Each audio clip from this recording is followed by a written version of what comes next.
الحمد للہ وحدہ والصلاة والسلام علی من لا نبی بعد نبینا محمد وعلی آلہ وصحبہ وبارک وسلم تسلیما کثیرا اما بعد قال اللہ تبارک وتعالی یا ایہا الذین آمنوا کتب علیکم الصیام کما کتب علی الذین من قبلکم لعلکم تتقون۔ اے ایمان والو، تم پر روزہ فرض کیا گیا ہے ایسے ہی جیسے تم سے پہلے والے امت کے لوگوں پر فرض کیے گئے تھے، تاکہ تم تقوی اختیار کرو، اللہ تبارک و تعالیٰ کا خوف اور ڈر تمہارے دلوں میں پیدا ہو جائے۔ حقیقت رمضان کو سمجھنے کے لیے سب سے پہلے رمضان کی حیثیت، دین اسلام میں رمضان کی کیا حیثیت ہے، اس کو سمجھنا چاہیے۔ اور رمضان، اس کے لغوی معنی رمضان یہ فعلان کے وزن پر اسم جنس ہے یا پھر اسم مصدر ہے۔ رمضن، رمض الطائر تب کہا جاتا ہے تب پرندے کو بہت زیادہ شدت سے پیاس لگتی ہے، جب اس کو بھوک لگتی ہے اور وہ شدت سے کانپنے لگ جاتا ہے تو کہتے ہیں رمض الطائر۔ اور صحابہ کرام نے فرماتے ہیں کہ شکونا الی رسول اللہ صلی اللہ علیہ وسلم الصلاۃ فی رمضان، کہ ہم نے آپ صلی اللہ علیہ وسلم سے ظہر کی نماز کی شکایت کی کہ اس وقت گرمی بڑی ہوتی ہے، بہت تیز گرمی ہوتی ہے۔ تو رمضان کے معنی ہیں شدت اور تیزی کے، یہ اس کے لغوی معنی ہیں، کیونکہ انسانوں نے اپنے اوپر جہنم کی آگ کی وجہ سے، گناہوں کی وجہ سے جہنم کی آگ کی شدت کو اپنے اوپر بڑھایا ہوتا ہے۔ تو رمضان خود اپنے معنی بیان کرتا ہے کہ اس آگ کو ٹھنڈا کرنے کے لیے، اس شدت اور تیزی کو کمی لانے کے لیے اللہ تبارک و تعالیٰ نے اس ماہ رمضان، ماہ صیام کو اپنی طرف سے خاص طور پر انسانوں کے لیے عطا فرمایا ہے، مسلمانوں کے لیے۔ آپ صلی اللہ علیہ وسلم کا ارشاد ہے کہ ماہ مبارک، ماہ رمضان کو 12 مہینوں میں وہی حیثیت حاصل ہے جو انسان کے جسم میں دل کو ہوتی ہے، کہ جب دل ٹھیک رہتا ہے تو انسان کا پورا جسم ٹھیک رہتا ہے اور وہ اچھے سے کام کرنے لگتا ہے، صحت مند ہوتا ہے، صبح سے شام تک کے سارے کام اچھے طریقے سے ادا کرتا ہے۔ تو اگر ہمارا ماہ رمضان یہ ٹھیک رہے گا تو انشاءاللہ امید ہے کہ جو باقی کے 11 ماہ ہیں اس کے لیے بھی ہمیں عادت پڑ جائے گی نیکی کی، تلاوت کی، ذکر و فکر کی، اور ہم جو جہنم کی آگ انسان اپنے گناہوں کی بدولت اپنے اوپر گرم کر لیتے ہیں، اس کی شدت کو ہم اس ماہ مبارک کی برکت سے ٹھنڈے کرنے والے بن جائیں گے۔ اور دوسرا لفظ ہے صیام، صوم، روزہ۔ اس ماہ مبارک میں جو عبادت انسانوں پر اللہ تبارک و تعالیٰ کی طرف سے فرض کی گئی ہے وہ روزہ ہے، اور روزہ کو عربی میں الصیام کہتے ہیں، صوم۔ اور صوم کا لغوی معنی آتا ہے الامساک، رک جانا، رک جانا یہ روزہ ہے۔ اللہ تبارک و تعالیٰ کا ارشاد ہے سورہ مریم میں کہ جب مریم علیہ السلام کو بولنے کا کہا گیا، جب آپ کو اللہ تبارک و تعالیٰ کی طرف سے حکم ہوا کہ آپ کہہ دیجئے انی نذرت للرحمن صوما، آپ کہہ دیجئے کہ میں نے اپنے رحمان رب کے لیے آج نہ بولنے کا روزہ رکھا ہے، مطلب میں بولنے سے اپنے رب کے لیے رک رہی ہوں۔ تو روزے کا معنی ہے رک جانا، اور یہ رکنا شرعی اعتبار سے 3 چیزوں سے ہوتا ہے۔ سب سے پہلے ہم کھانے سے رکتے ہیں، اس کے ساتھ پینے سے رک جاتے ہیں، اور اس کے ساتھ خواہشات نفسانی سے، جماع سے رک جاتے ہیں۔ تو یہ روزے کا شرعی معنی ہے کہ رک جانا۔ جب ہم اس طریقے سے روزہ رکھتے ہیں، اللہ کے احکام کو پورا کرتے ہیں، تو اس کے ساتھ ساتھ ہمیں دوسرے گناہوں سے بھی بچنا ہوتا ہے، کیونکہ صرف کھانے پینے اور جماع سے رکنا یہ روزہ یہ کامل نہیں ہے۔ آپ صلی اللہ علیہ وسلم کا ارشاد ہے کہ جو آدمی روزہ رکھے من لم يدع قول الزور والعمل به فليس لله ان يدع طعامه وشرابه، کہ جو روزے کی حالت میں جھوٹ بولنے سے اور برے کاموں سے نہیں بچتا ہے تو اللہ کو کوئی ضرورت نہیں پڑی ہے کہ وہ اپنا کھانا پینا چھوڑ دے۔ لہٰذا ہمیں اپنے روزے کو کامل طریقے سے ادا کرنے کے لیے جس طریقے سے ہم کھانا پینا چھوڑ دیتے ہیں، خواہشات نفسانی کو چھوڑ دیتے ہیں، اس طریقے سے ہمیں سارے گناہوں کو بھی چھوڑنا پڑے گا۔ اور روزہ جو ہے یہ اسلام کے بنیادی ارکان میں سے ایک رکن ہے، اور اللہ تبارک و تعالیٰ نے اپنے بندوں پر اس کو فرض کیا ہے۔ اللہ تبارک و تعالیٰ کا ارشاد ہے فَمَنْ شَهِدَ مِنْكُمُ الشَّهْرَ فَلْيَصُمْ، کہ جو رمضان مبارک کو پالے وہ عاقل بالغ ہو، مسلمان ہو، تو اس پر روزہ رکھنا فرض ہے، فَلْيَصُمْ ہو کہ وہ روزے کو رکھے لازمی طور پر۔ جب روزہ اللہ نے فرض کیا ہے اور اسلام کے بنیادی ارکان میں سے ہے، تو ہمیں اس یقین اور اس اہتمام کے ساتھ اس روزے کو رکھنا ہے کہ ہمارے جو گناہ پہلے ہوئے تھے اللہ تبارک و تعالیٰ اپنے فضل و کرم سے ان سب کو معاف فرمائے۔ اور آپ صلی اللہ علیہ وسلم کا ارشاد گرامی ہے بنی الاسلام علی خمس شہادت ان لا الہ الا اللہ وان محمدا عبدہ ورسولہ واقام الصلاۃ وایتاء الزکاۃ وحج البیت وصوم رمضان، کہ اللہ تبارک و تعالیٰ نے اسلام کی بنیاد 5 ارکان پر رکھی ہے۔ سب سے پہلے اللہ تبارک و تعالیٰ کی وحدانیت کی گواہی دینا کہ اللہ تبارک و تعالیٰ ایک اکیلی ذات ہیں، اس کے سوا کوئی معبود نہیں، اور اس بات کی گواہی دینا کہ محمد صلی اللہ علیہ وسلم اللہ کے بندے اور اس کے رسول ہیں۔ اور دوسرا رکن وإقام الصلاۃ، کہ نماز کو قائم کرنا ہے۔ نماز کو قائم کرنا، 5 وقت کی نماز پڑھنا، یہ اسلام کا بنیادی رکن ہے۔ یہاں پر نماز کو قائم کرنا فرمایا، یہ نہیں کہ ایک نماز پڑھ کر کے دوسری کو چھوڑ دیا، فجر پڑھی ظہر میں غائب، ظہر پڑھی عصر میں غائب، بلکہ اقامت کے معنی آتے ہیں مستقل طور پر جو 5 وقت کی نمازیں ہیں بغیر قضا کیے ان کو پابندی کے ساتھ ادا کرنا، یہ اللہ کا حکم ہے۔ وایتاء الزکاۃ، اور تیسرا رکن جیسے زکوٰۃ دینا ہے جس پر زکوٰۃ فرض ہے، اور وحج البیت، جس پر حج فرض ہے اس کو حج ادا کرنا، یہ اسلام کا بنیادی رکن ہے۔ ایسے ہی وصوم رمضان، کہ رمضان کریم، رمضان کا روزہ رکھنا یہ اسلام کے بنیادی ارکان میں سے ہے۔ تو اس کی اہمیت کو جانتے ہوئے، اس کی اہمیت کو جان کر، اللہ کا حکم سمجھ کر ہم نے اللہ کے اس حکم کو پورا کرنا ہے، تاکہ اللہ تبارک و تعالیٰ کی طرف سے جو اجر عظیم ہمیں عطا کیا گیا ہے وہ ہم پورا حاصل کر سکیں۔ اور اس میں دوسری چیز جو اہم ہے وہ نیت ہے۔ آپ صلی اللہ علیہ وسلم کا ارشاد ہے انما الاعمال بالنیات وانما لامرئ ما نوى فمن كانت هجرته الى الله ورسوله فهجرته الى الله ورسوله ومن كانت هجرته الى دنيا يصيبها او امرأة ينكحها فہجرتہ الی ما ہاجر الیہ، کہ سارے اعمال کا دار و مدار نیتوں پر ہے۔ انسان کی جیسی نیت ہوتی ہے اللہ اس کے مطابق اجر عطا فرما دیتے ہیں۔ تو انما الاعمال بالنیات وانما لامرئ ما نوى، انسان جیسی نیت کر لیتا ہے، جس چیز کی جس طریقے سے نیت کرتا ہے اس کو اسی کے حساب سے اجر ملتا ہے۔ فمن كانت ہجرتہ الی اللہ ورسولہ، اب جو اللہ اور اس کے رسول کے لیے ہجرت کرے گا، اپنے گھر بار کو چھوڑے گا دین کے لیے، اللہ کے لیے، رسول کے لیے، تو فہجرتہ الی اللہ ورسولہ، تو اس کی ہجرت اللہ اور اس کے رسول کے لیے ہے، اللہ اس کو اجر عطا فرمائیں گے۔ ومن كانت ہجرتہ الی دنیا، جو دنیا کے لیے ہجرت کرے گا، اپنا گھر بار چھوڑے گا، تو اللہ تبارک و تعالیٰ اسی کے حساب سے اس کو اجر عطا فرمائیں گے۔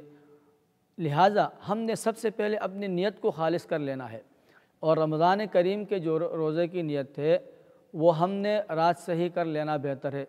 چونکہ ایک مومن کی نیت یہ ہوتی ہے کہ اس نے رمضان کے روزے رکھنا ہے، تو لہٰذا اس کے لیے یہی نیت ہے کہ وہ ہر روزے سے پہلے اس کی رات کو نیت کر لے۔ اور جب ہم اس اہتمام کے ساتھ اس کو فرض جان کر کے روزے کی عبادت کو ادا کریں گے تو اللہ تبارک و تعالی ہمیں اس کا کامل اجر عطا فرمائیں گے۔ اور اس روزے کی نیت میں ہماری کوئی دوسری نیت شامل نہیں ہونی چاہیے، یعنی ہم اس لیے روزہ نہ رکھیں کہ ہم روزہ رکھیں گے تاکہ ہم بیماریوں سے بچ سکیں، صبح سحری سے افطاری تک کچھ نہیں کھائیں گے تو ہمارا معدہ ٹھیک رہے گا، جب معدہ ٹھیک رہے گا تو بیماریوں سے بچ جائیں گے، یا کسی خاص بیماری ہے اس سے بچ جائیں گے، یا روزہ رکھتے رہیں اور ساتھ کہیں نہ کہیں یہ نیت بھی ہے کہ ہمارا وزن کم ہو جائے گا، میرا پیٹ کم ہو جائے گا، تو اللہ تبارک و تعالیٰ قرآن کریم میں ارشاد فرماتے ہیں من کان یرید الحیات الدنیا وزینتہا نوفی الیہم اعمالہم فیہا وہم فیہا لا یبخسون، کہ جو دنیا کو طلب کرے اور دنیا کی زیب و زینت کو طلب کرے، جس طرح کی وہ نیت رکھے، تو اللہ تبارک و تعالیٰ اس کو وہ کامل طریقے سے عطا فرما دیتے ہیں۔ وَهُمْ فِيهَا لَا يُبْخَسُونَ، اس میں ان کے لیے کوئی کمی نہیں رکھی جاتی ہے۔ أُولَٰئِكَ الَّذِينَ لَيْسَ لَهُمْ فِي الْآخِرَةِ إِلَّا النَّارُ، چونکہ اس کا اجر دنیا میں مل چکا ہے، اب آخرت کے لیے کچھ بچا نہیں، تو لَيْسَ لَهُمْ فِي الْآخِرَةِ إِلَّا النَّارُ، اب آخرت میں ان کے لیے سوائے عذاب کے، آگ کے اور جہنم کے کچھ نہیں بچا۔ وَحَبِطَ مَا صَنَعُوا فِيهَا وَبَاطِلٌ مَا كَانُوا يَعْمَلُونَ، کہ جو کچھ انہوں نے عمل کیا تھا وہ ضائع ہو گیا اور وہ باطل ہو گیا۔ تو اللہ تبارک و تعالی ہمیں روزے کی نیت خالص اپنے لیے کرنے کی توفیق عطا فرمائے۔ صرف اور صرف اللہ تبارک و تعالی کا اس لیے ہم روزہ رکھتے ہیں، یہ نیت ہو کہ یہ اللہ کا حکم ہے، اللہ نے ہم پر فرض کیا ہے، اسلام کے بنیادی ارکان میں سے ہے۔ اگر ہم اس نیت کے ساتھ روزہ رکھیں گے تو جو دوسرے فوائد ہیں، جو دوسری چیزیں ہیں کہ ہم بیماریوں سے بچ جائیں گے، کیونکہ اللہ تبارک و تعالی نے جو بھی عبادات اپنے بندوں پر فرض کی ہیں،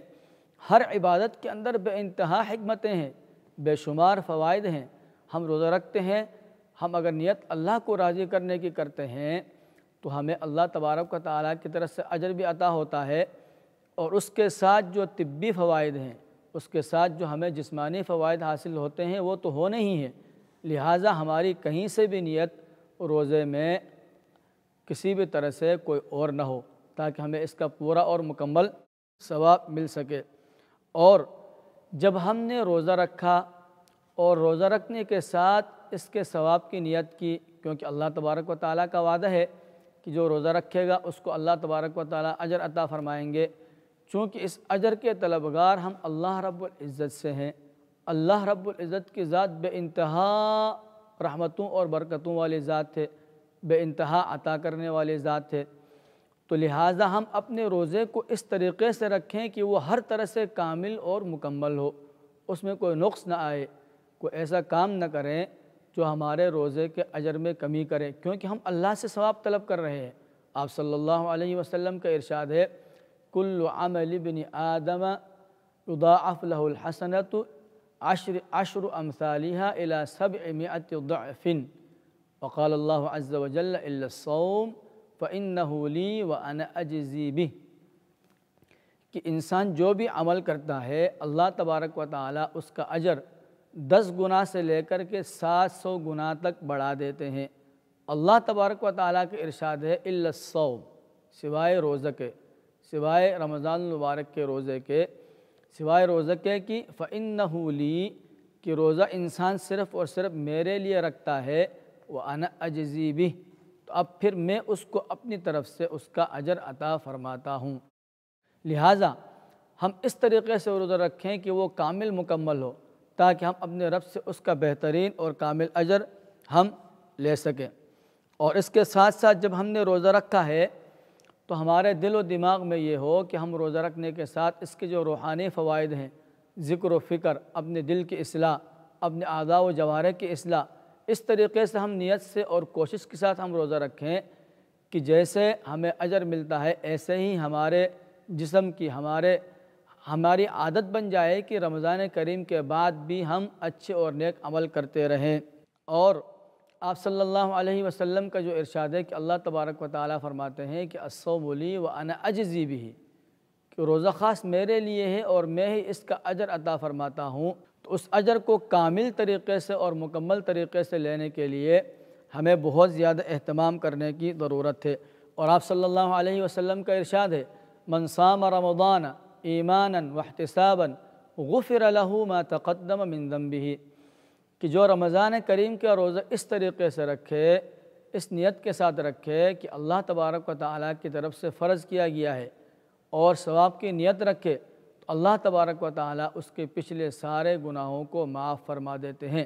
لہذا جب ہم نے پہلا روزہ رکھا، جب ہم نے پہلا روزہ افطار کر لیا، تو ہم میں یہ یقین ہونا چاہیے کہ ہم نے یہ روزہ جس طریقے سے رکھا ہے انشاءاللہ اللہ تبارک و تعالیٰ نے ہمارے پچھلے سارے گناہ معاف کر دیے ہیں، اللہ نے اپنے وعدے کے مطابق۔ اور آپ صلی اللہ علیہ وسلم کا ارشاد ہے الصلوات الخمس والجمعۃ الی الجمعہ ورمضان الی رمضان مکفرات ما بینہن اذا اجتنب الکبائر، کہ 5 وقت کی نمازیں، جب انسان ایک وقت کی نماز پڑھتا ہے، ہم نے فجر کی نماز پڑھ لی ہے، تو یہ فجر کی نماز رات عشاء سے لے کر فجر تک ہمارے جو گناہ ہوئے ہیں اس کو معاف کرا دینے والی ہے۔ اور پھر ہم نے دوسری نماز پڑھ لیتے ہیں ظہر کی، تو فجر سے ظہر تک جو گناہ ہم سے ہو جاتے ہیں اللہ تبارک و تعالیٰ اس کی برکت سے اس کو معاف فرما دیتے ہیں، اور اس طریقے سے باقی ساری نمازیں ہیں۔ تو انسان جب 5 وقت کی نمازیں پڑھتا ہے تو وہ گناہوں سے محفوظ رہتا ہے۔ اور فرمایا والجمعۃ الی الجمعہ، اور جب ہم ایک جمعہ پڑھتے ہیں اللہ تبارک و تعالیٰ کا حکم سمجھ کر کہ پچھلے جمعہ سے اس جمعے تک جو گناہ، جو برائیاں ہم سے ہو چکی ہوتی ہیں، جو صغیرہ گناہ ہوتے ہیں، اللہ تبارک و تعالیٰ ان سب کو معاف فرما دیتے ہیں۔ ورمضان الی رمضان، اور ایک رمضان سے دوسرے رمضان تک، جب رمضان اللہ تبارک و تعالیٰ ہمیں عطا فرماتا ہے تو پچھلے رمضان سے اس رمضان تک جو گناہ ہوئے تھے ہماری یہ نیت ہو، کیونکہ اللہ کا وعدہ ہے، اللہ کے نبی نے یہ ارشاد فرمایا ہے، تو ہمارا یہ نیت ہو کہ ہمارے جو گناہ ہوئے تھے اللہ تبارک و تعالیٰ نے وہ سب ہمیں معاف فرما دیے ہیں۔ جب ہم اس ایمان کے ساتھ، اس یقین کے ساتھ روزہ رکھتے ہیں تو اللہ تبارک و تعالیٰ کی طرف سے کامل اجر ہمیں عطا ہوتا ہے۔ لیکن اس میں شرط یہ ہے کہ اذا اجتنب الکبائر، کہ کبیرہ گناہوں سے ہم بچ کے رہیں، اور اگر کوئی گناہ ہوا بھی ہے تو اس کے لیے ہم اللہ تبارک و تعالیٰ سے توبہ کریں، استغفار کریں۔ یا ایھا الذین آمنوا توبوا الی اللہ توبۃ نصوحا، اے ایمان والو اپنے رب کے ہاں کامل اور پکی توبہ کرو۔ جو اللہ تبارک و تعالیٰ کے ہاں پکی اور سچی توبہ کرتا ہے تو عسیٰ ربکم ان یکفر عنکم سیئاتکم، کہ تمہارا رب تمہارے پچھلے گناہوں کو سارے معاف فرما دے گا۔ اور اس کے ساتھ آپ صلی اللہ علیہ وسلم کا ارشاد گرامی ہے التائب من الذنب کمن لا ذنب لہ، کہ جو پکی توبہ کر لیتا ہے تو وہ ایسا ہے جیسے اس نے گناہ کیا ہی نہیں۔ اور پھر اللہ تبارک و تعالیٰ نے ارشاد فرمایا فَأُولَٰئِكَ يُبَدِّلُ اللَّهُ سَيِّئَاتِهِمْ حَسَنَات، بلکہ اللہ تبارک و تعالیٰ تو توبہ کرنے والوں کے جو گناہ تھے ان کو نیکیوں سے بدل دیتے ہیں۔ لہٰذا ہم اس یقین کے ساتھ، اس ایمان کے ساتھ توبہ کریں پکی سچی، اور رمضان کے اہتمام کریں کہ اللہ تبارک و تعالیٰ ہمارے پچھلے سارے گناہوں کو معاف فرما دیں۔ اور اس کے ساتھ ساتھ رمضان کریم کی جو حکمتیں ہیں وہ ہمیں حاصل ہو جائے۔ جب ہم روزہ رکھتے ہیں اللہ تبارک و تعالیٰ کی طرف، کیونکہ انسان اپنی خواہش کو ایسے نہیں چھوڑتا ہے، ہم میں سے کوئی بھی کھانے پینے کو کبھی رمضان کے علاوہ نہیں چھوڑتا، روزہ کے علاوہ۔ جب ہم نے روزہ رکھا ہے، کھانا پینا چھوڑا ہے، اپنے خواہشات کو چھوڑا ہے، تو ہم نے اس بات کا یقین کر لیا کہ رب تعالیٰ جو ہمارا رب ہے وہ عظیم رب ہے، ہم نے اس کا حکم کو مانا ہے۔ جب ہم رب تعالیٰ کے حکم کو مان کر روزہ رکھتے ہیں تو اللہ تبارک و تعالیٰ کا قرب ہمیں حاصل ہو جاتا ہے۔ لہٰذا ہم گناہوں سے بچنے کے ساتھ ساتھ اللہ تبارک و تعالیٰ کو راضی کرنے والے بن جائیں، اور اس رمضان کو زیادہ سے زیادہ قیمتی بنانے کی اللہ تبارک و تعالیٰ ہمیں توفیق عطا فرمائے۔ ہم گناہوں سے بھی بچ کر رہیں اور طاعات میں بھی ایک دوسرے سے آگے بڑھنے کی کوشش کریں۔ اللہ تبارک و تعالیٰ ہمیں ایک دوسرے سے بڑھ چڑھ کر اس رمضان میں، اس ماہ مبارک میں نیکیاں کرنے کی توفیق عطا فرمائے۔ آمین یا رب العالمین۔